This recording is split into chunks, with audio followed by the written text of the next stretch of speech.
जय श्री राम मित्रों। आज की कहानी है श्री दुर्गा नवरात्रि व्रत कथा। एक समय बृहस्पति जी ब्रह्मा जी से बोले, हे ब्राह्मण श्रेष्ठ, चैत्र व आश्विनी मास के शुक्ल पक्ष में नवरात्र का व्रत और उत्सव क्यों किया जाता है? इस व्रत का क्या फल है? इसे किस प्रकार करना उचित है? पहले इस व्रत को किसने किया, सो विस्तार से कहिए। बृहस्पति जी का ऐसा प्रश्न सुन ब्रह्मा जी ने कहा, हे बृहस्पति, प्राणियों के हित की इच्छा से तुमने बहुत अच्छा प्रश्न किया है। जो मनुष्य मनोरथ पूर्ण करने वाली दुर्गा, महादेव, सूर्य और नारायण का ध्यान करते हैं, वे मनुष्य धन्य हैं। यह नवरात्र व्रत संपूर्ण कामनाओं को पूर्ण करने वाला है।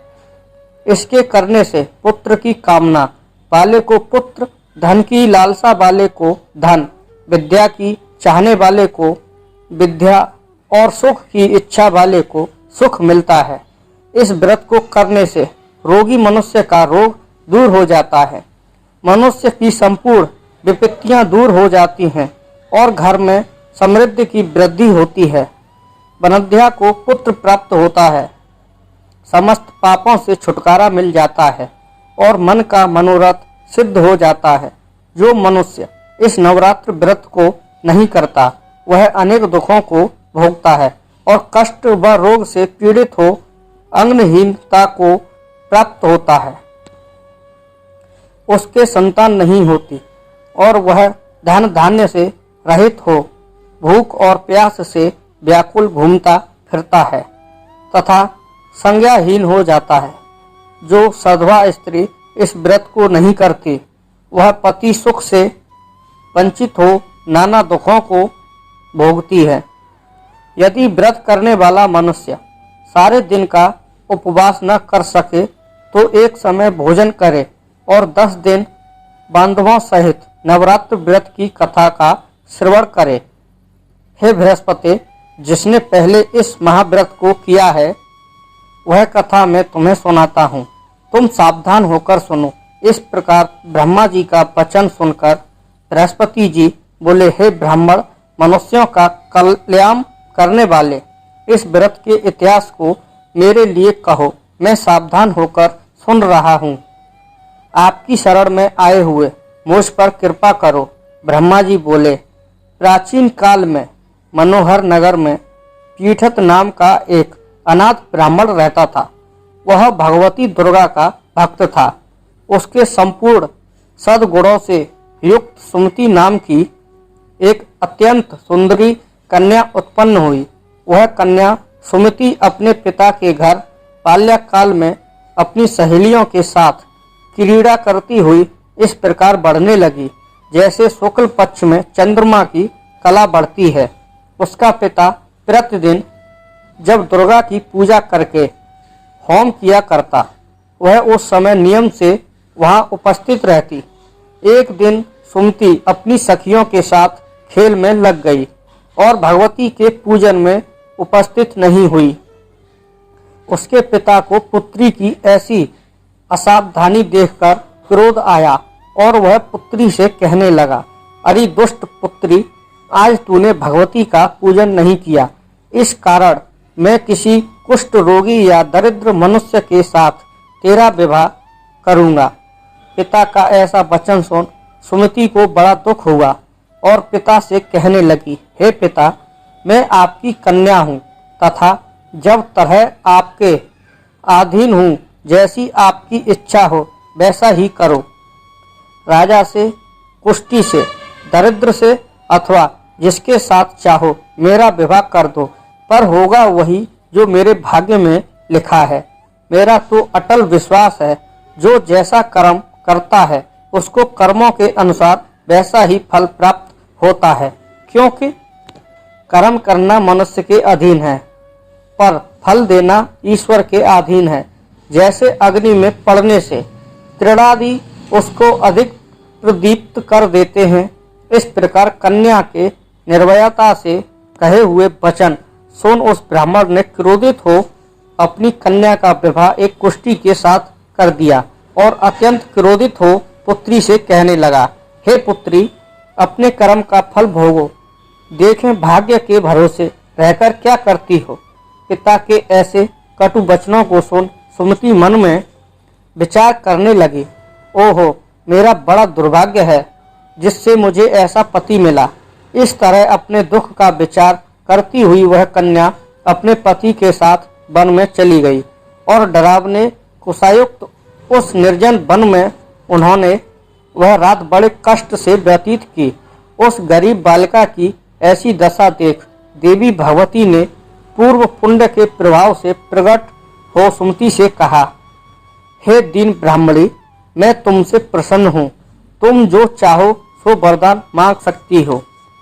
भगवती दुर्गा का यह वचन सुन ब्राह्मणी ने कहा, आप कौन हैं, वह सब मुझसे कहो। ब्राह्मणी का ऐसा वचन सुन देवी ने कहा कि मैं आदि शक्ति भगवती हूँ और मैं ही ब्रह्म विद्या व सरस्वती हूँ। प्रसन्न होने पर मैं प्राणियों का दुख दूर कर उनको सुख प्रदान करती हूँ। हे ब्राह्मणी, मैं तुझ पर तेरे पूर्व जन्म के पुण्य के प्रभाव से प्रसन्न हूँ। तुम्हारे पूर्व जन्म का वृत्तांत सुनाती हूँ, सुनो। तू पूर्व जन्म में भील की स्त्री थी और अति पतिव्रता थी। एक दिन तेरे पति निषाद ने चोरी की। चोरी करने के कारण तुम दोनों को सिपाहियों ने पकड़ लिया और ले जाकर जेल खाने में कैद कर लिया। उन लोगों ने तुझको और तेरे पति को भोजन भी नहीं दिया। इस प्रकार नवरात्र के दिनों में तुमने न तो कुछ खाया और न जल ही पिया। इस प्रकार 9 दिन तक नवरात्र का व्रत हो गया। हे ब्राह्मणी, उन दिनों में जो व्रत हुआ, इस व्रत के प्रभाव से प्रसन्न होकर मैं तुझे मनोवांछित वर देती हूँ। तुम्हारी जो इच्छा हो सो मांगो। इस प्रकार दुर्गा के वचन सुन ब्राह्मणी बोली, अगर आप मुझ पर प्रसन्न हैं तो हे दुर्गे, मैं आपको प्रणाम करती हूँ। कृपया करके मेरे पति का कोढ़ दूर करो। देवी ने कहा, उन दिनों तुमने जो व्रत किया था, उस व्रत का 1 दिन का पुण्य पति का कोढ़ दूर करने के लिए अर्पण करो। उस पुण्य के प्रभाव से तेरा पति कोढ़ से मुक्त हो जाएगा। ब्रह्मा जी बोले। इस प्रकार देवी के वचन सुन वह ब्राह्मणी बहुत प्रसन्न हुई और पति को निरोग करने की इच्छा से जब उसने तथास्तु यानी ठीक है ऐसा वचन कहा, तब उसके पति का शरीर भगवती दुर्गा की कृपा से कुष्ठ रोग से रहित हो अति कांतिवान हो गया। वह ब्राह्मणी पति की मनोहर देह को देख देवी की स्तुति करने लगी। हे दुर्गे, आप दुर्गति को दूर करने वाली, तीनों लोकों का संताप हरने वाली, समस्त दुखों को दूर करने वाली, रोगी मनुष्य को निरोग करने वाली, प्रसन्न हो, मनोवांछित वर देने वाली और दुष्टों का नाश करने वाली जगत की माता हो। हे अम्बे, मुझ निरपराध अबला को मेरे पिता ने कुष्ठी मनुष्य के साथ विवाह कर घर से निकाल दिया। पिता से तिरस्कृत निर्जन वन में विचर रही हूँ। आपने मेरा इस विपदा से उद्धार किया है। हे देवी, आपको प्रणाम करती हूँ, मेरी रक्षा करो। ब्रह्मा जी बोले, हे बृहस्पति, उस ब्राह्मणी की ऐसी स्तुति सुन देवी बहुत प्रसन्न हुई और ब्राह्मणी से कहा, हे ब्राह्मणी, तेरे उदालय नामक अति बुद्धिमान, कीर्तिवान और जितेंद्रिय पुत्र शीघ्र उत्पन्न होगा। ऐसा वर प्रदान कर देवी ने ब्राह्मणी से फिर कहा कि हे ब्राह्मणी, और जो कुछ तेरी इच्छा हो वह मांग ले। भगवती दुर्गा का ऐसा वचन सुन सुमति ने कहा कि हे भगवती दुर्गे, अगर आप मुझ पर प्रसन्न हैं तो कृपया कर मुझे नवरात्र व्रत की विधि और उसके फल का विस्तार से वर्णन करें। महात्मा, इस प्रकार ब्राह्मणी के वचन सुन दुर्गा ने कहा, हे ब्राह्मणी, मैं तुम्हें संपूर्ण पापों को दूर करने वाले नवरात्र व्रत की विधि बताती हूँ, जिसको सुनने से मोक्ष की प्राप्ति होती है। आश्विनी मास के शुक्ल पक्ष की प्रतिपदा से लेकर 9 दिन तक विधि पूर्वक व्रत करें। यदि दिन भर का व्रत न कर सकें तो एक समय भोजन करें। विद्वान ब्राह्मणों से पूछकर घट स्थापन करें और वाटिका बनाकर उसको प्रतिदिन जल से सींचें। महाकाली, महालक्ष्मी और महासरस्वती देवी की मूर्तियां स्थापित कर उनकी नित्य विधि सहित पूजा करें और पुष्पों से विधि पूर्वक अर्घ्य दें। बिजौरा के फल से अर्घ्य देने से रूप की प्राप्ति होती है। जायफल से अर्घ्य देने से कीर्ति, दाख से अर्घ्य देने से कार्य की सिद्धि होती है। आंवले से अर्घ्य देने से सुख की प्राप्ति और केले से अर्घ्य देने से आभूषणों की प्राप्ति होती है। इस प्रकार पुष्पों व फलों से अर्घ्य देकर व्रत समाप्त होने पर 9वें दिन यथाविधि हवन करें। खांड, घी, गेहूँ, शहद, जौ, तिल, बिल्व यानी बेल, नारियल, दाख और कंदम आदि से हवन करें। गेहूं से होम करने से लक्ष्मी की प्राप्ति होती है। खीर एवं चंपा के पुष्पों से धन की और बेल पत्तों से तेज व सुख की प्राप्ति होती है। आंवले से कीर्ति की और केले से पुत्र की, कमल से राज सम्मान की और दाखों से संपदा की प्राप्ति होती है। खांड, घी, नारियल, शहद, जौ और तिल तथा फलों से होम करने से मनोवांछित वस्तु की प्राप्ति होती है। व्रत करने वाला मनुष्य इस विधि विधान से होम कर आचार्य को अत्यंत नम्रता के साथ प्रणाम करे और यज्ञ की सिद्धि के लिए उसे दक्षिणा दें। इस प्रकार बताई हुई विधि के अनुसार जो व्यक्ति व्रत करता है उसके सब मनोरथ सिद्ध होते हैं। इसमें तनिक भी संदेह नहीं है।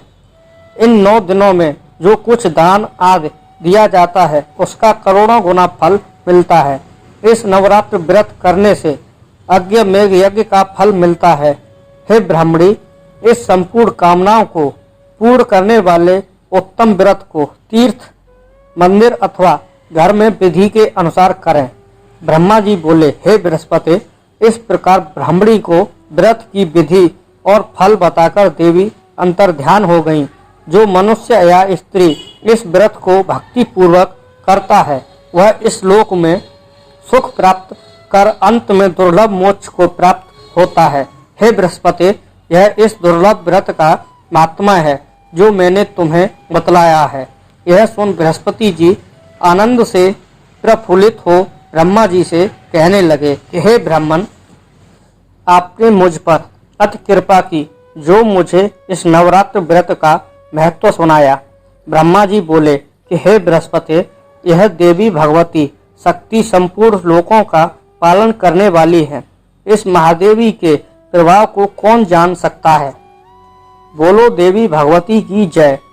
व्रत की विधि प्रातः नित्य कर्म से निर्वृत्त हो स्नान कर मंदिर में या घर पर ही नवरात्र में दुर्गा जी का ध्यान करके यह कथा करनी चाहिए। कन्याओं के लिए यह व्रत विशेष लाभदायक है। श्री जगदम्बा की कृपा से सब विघ्न दूर हो जाते हैं तथा सुख समृद्धि की प्राप्ति होती है। प्रार्थना, हे परमेश्वरी, मेरे द्वारा रात दिन सहस्त्रों अपराध होता है। यह मेरा दास है, समझकर मेरे अपराधों को क्षमा करो। हे परमेश्वरी, मैं आहान, विसर्जन और पूजन करना नहीं जानता, मुझे क्षमा करो। हे सुरेश्वरी, मैंने जो मंत्रहीन, क्रियाहीन, भक्ति युक्त पूजन किया है वह स्वीकार करो। हे परमेश्वरी, अज्ञान से, भूल से अथवा वृद्धि भ्रांति से जो न्यूनता अथवा अधिकता हो गई है उसे क्षमा करिए तथा प्रसन्न होइए। जाप मंत्र, ओम ह्रीं क्लीं चामुंडाय विच्चे नमः। मनोकामना सिद्ध के लिए इस मंत्र को 108 बार या सुविधा अनुसार जाप करें।